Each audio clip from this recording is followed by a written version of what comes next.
যদি আপনারা না পারেন আমাকে দায়িত্ব দেন, আমাদেরকে বলেন যে ভাই বা ছোট ভাই, তোমাকে আমি 1 বছর সময় দিলাম, শিক্ষার বিষয়গুলো গোছায় দাও। বিনা পারিশ্রমিকে ইনশাল্লাহ করে দেব, কোনো সমস্যা নেই। 1 টাকাও দিতে হবে না, জাস্ট একটা চেয়ার টেবিল দেন, 100 জন আলেম দেন, 100 জন বুদ্ধিজীবী দেন, করে দিব ইনশাআল্লাহ।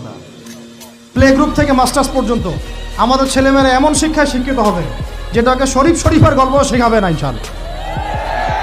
বরং আমার ছেলে পাইলটও হবে, বিমানও চালাবে, আমার ছেলে ইনশাআল্লাহ হাফেজে করানো হবে ইনশাআল্লাহ।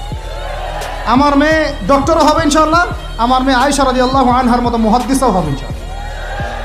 আমাদের এক ভাই, সে রাজনীতিবিদও হবে ইনশাআল্লাহ, জুমার খুতবাও দিতে পারবে ইনশাআল্লাহ। আল্লাহর কসম করে বলতেছি, এমন শিক্ষা চালু করা সম্ভব, শুধু আপনারা যদি একটু সৎসাহস দেখান।